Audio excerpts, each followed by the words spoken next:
अगर हम बगैर ऑक्सीजन पानी में गुजारे गए तवील तरीन वक्त को गूगल पर सर्च करें तो हमें एक प्रोफेशनल ब्रीथ होल्ड डाइवर बुद्धिमीर सोबत का नाम मिलता है, जिसने जेरे आब 24 मिनट और 37 सेकंड तक अपना सांस रोक कर रखा था। मगर जेरे नजर शख्स समंदर की तह में पूरे 3 दिन तक बगैर किसी ऑक्सीजन और किसी लाइफ सपोर्ट के बिना जिंदा रहा। क्या ये शख्स रियल टाइम एक्वामैन है या कोई सुपरमैन? डेली बिट्स की मालूमाती वीडियोस में खुश आमदीद। आज हम आपको एक ऐसे शख्स के बारे में बताएंगे जो अंडर वाटर 3 दिन तक जिंदा रहा। व्यूअर्स, आप यकीनन इस मुहावरे से वाकिफ होंगे कि हिम्मत मर्दा मदद खुदा।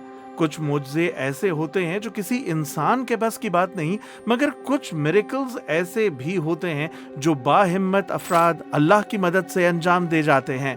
दुनिया ऐसे मुआजिज़ों से भरी पड़ी है। ऐसा ही एक मुआजिज़ा अंजाम दिया नाइजीरिया से ताल्लुक़ रखने वाले हैरिसन ओर्जेका ओकेन ने। नाज़रीन, आप में से बहुत से ऐसे लोग होंगे जिन्होंने साहिल समंदर को विजिट भी किया होगा और उसके हुस्न को महसूस भी किया होगा। कुछ ने शायद समंदरी सफर भी कर रखा हो।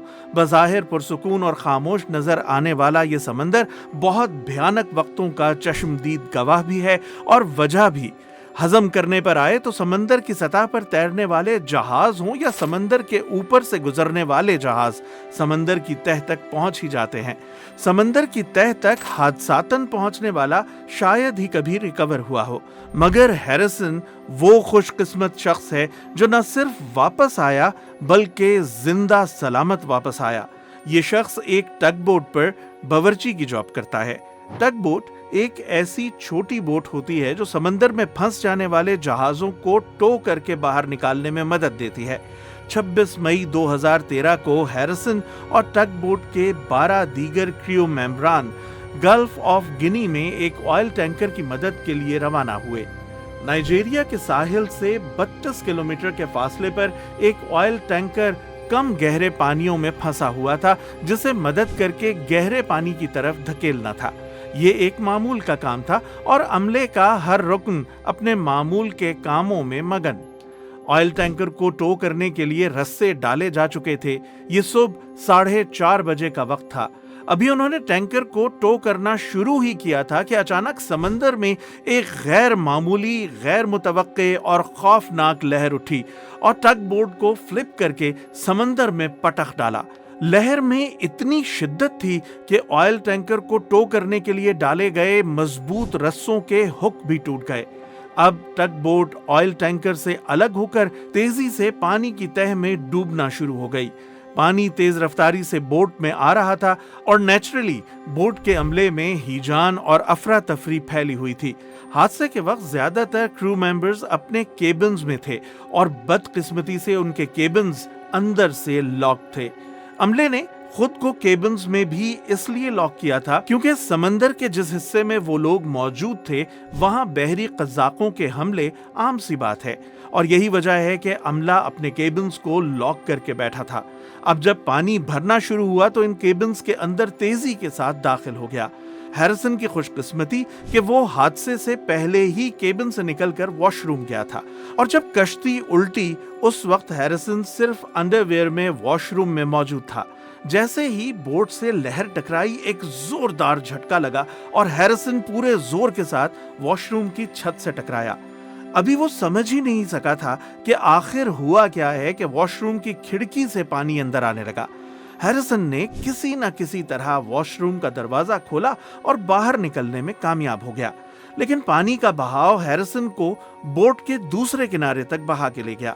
उस वक्त बोट मुकम्मल तौर पर पानी के रहमो करम पर थी और तेजी के साथ समंदर के अंदर जा रही थी। बोट का रोशनी का निजाम बिल्कुल नाकारा हो गया और बोट घुप अंधेरे में डूब गई। पानी का बहाव जिस जगह हैरिसन को ले गया वहां उसे एयर पॉकेट मिल गई। अब हैरिसन का पूरा जिस्म तो जेरे आब था, मगर चेहरा बाहर और सांस लेने की कुछ गुंजाइश ही मौजूद थी। मगर यह पॉकेट भी तेजी से खत्म होता जा रहा था। इसी दौरान टग बोट तह में जा लगी और एक झटके के बाद मुकम्मल सुकूत तारी हो गया। بعد کی رپورٹ کے مطابق ٹگ بوٹ 100 فٹ نیچے جا لگی تھی اور یہ گہرائی ایک 8 منزلہ عمارت کی اونچائی کے برابر تھی۔ یہ اونچائی اگرچہ بہت زیادہ نہیں تھی، مگر مسئلہ یہ تھا کہ ہیریسن کو تیرنا نہیں آتا تھا۔ ہر طرف گھپ اندھیرا تھا اور ہیریسن ٹھنڈے یخ پانی میں صرف ایک انڈر ویئر میں موجود تھا۔ اب ہیریسن کی زندگی بس اتنی ہی تھی جتنی ایئر پکٹ میں آکسیجن۔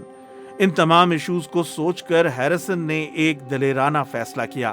زندہ رہنے کی انسٹنکٹ نے ہیریسن کو خطرہ مول لینے کی ہمت دی اور ہاتھوں سے ٹٹول کر اس نے بوٹ کے مزید اندر جانے کی کوشش کی، اور یہ اس کی خوش قسمتی تھی کہ وہ جلد ہی ایک ایسی جگہ پہنچنے میں کامیاب ہو گیا جہاں پہلے والے پکٹ سے کمپیریٹیولی زیادہ بڑا ایئر پکٹ تھا۔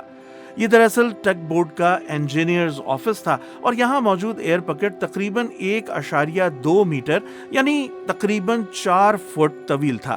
ہیریسن کے پاس نہ کچھ کھانے کو تھا نہ پینے کو، اور سانس لینے کو بھی محدود آکسیجن۔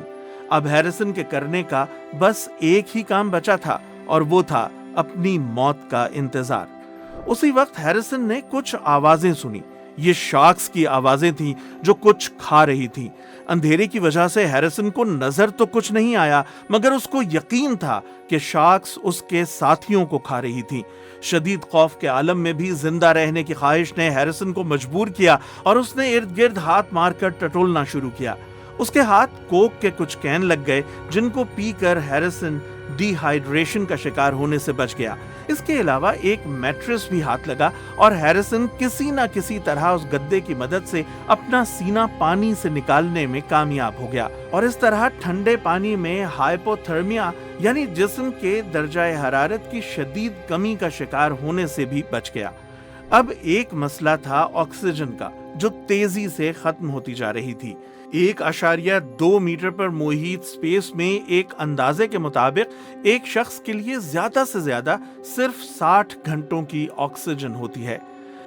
ہیریسن کو پانی کی تقریباً 30 میٹر گہرائی میں روشنی اور غذا کے بغیر ٹگ بوٹ کے چھوٹے سے کمرے کے چھوٹے سے ایئر پکٹ میں 3 دن تک موجود رہنا پڑا، اور اب وہ اپنے آپ کو مکمل طور پر قسمت کے سپرد کر چکا تھا۔ اور پھر جب محض چند گھنٹوں کی آکسیجن بچ گئی اور ہیریسن نے خود کو ایک تاریک موت کے سپرد کر دیا تو قدرت اس پر مہربان ہو گئی۔ ہیریسن کے کانوں نے ایک آواز سنی۔ اسے لگا کہ کوئی نوک کر رہا ہے۔ وہ آئل ٹینکر جس کی مدد کو ٹگ بوٹ آئی تھی، اب اسی آئل ٹینکر کے عملے نے کچھ ڈائیورز بھیجے تھے جو ٹگ بوٹ کے عملے کی نعشیں ڈھونڈنے آئے تھے۔ ظاہر ہے ان کو اس بات کی بالکل خبر نہیں تھی کہ بوٹ کے ڈوبنے کے 3 دن بعد بھی وہاں کوئی زندہ ہوگا۔ ہیریسن دستک کو اپنا وہم ہی سمجھا، مگر پھر اسے پانی کے اندر سے روشنیاں نظر آئیں، اور آخر کار ایک ڈائیور اس تک پہنچنے میں کامیاب ہو گیا۔ ہیریسن غنودگی کے عالم میں موت کے بالکل قریب پایا گیا۔ اس ڈائیور نے بعد میں اپنے ایک بیان میں بتایا کہ جب وہ ہیریسن کے پاس پہنچا تو وہ اتنا ایگزاسٹ ہو چکا تھا کہ آنکھیں بھی نہیں کھول پا رہا تھا اور موت سے چند منٹ دوری پر تھا۔ ڈائیور نے سب سے پہلے فوراً ہیریسن کو آکسیجن ہیلمٹ پہنایا اور اس کے آکسیجن لیول کو نارملائز کرنے کی کوشش کی۔ اگرچہ مدد آ چکی تھی، مگر اب بھی ہیریسن کو فوری طور پر سمندر سے باہر نہیں نکالا جا سکتا تھا، کیونکہ سمندر میں اتنی گہرائی میں 3 دن گزار کر اگر اسے فوراً باہر نکالا جاتا تو خطرہ تھا کہ سڈن پریشر چینج کی وجہ سے کہیں اس کا ہارٹ ہی فیل نہ ہو جائے۔ اس مسئلے سے بچنے کے لیے پہلے ایک ڈائیونگ بیل منگوائی گئی اور اس کی مدد سے ہیریسن کو سمندر کی تہہ سے باہر لایا گیا۔ باہر نکلنے کے 2 دن بعد بھی ہیریسن کو اسی بیل میں رکھا گیا اور آہستہ آہستہ بیل میں پریشر کم کیا گیا۔ 2 دنوں کے بعد ہیریسن مکمل طور پر اپنے حواسوں میں آیا اور سب سے پہلے سمندر کے قریب پھٹکنے سے بھی توبہ کی۔ ہیریسن سمندر کی 100 فٹ گہرائی میں بغیر آکسیجن یا لائف سپورٹ کے زندہ رہنے والا پہلا آدمی تو ہے ہی، مگر شاید آخری آدمی بھی ہو۔ नाजरीन, हमें उम्मीद है कि आपको आज की हमारी वीडियो पसंद आई होगी।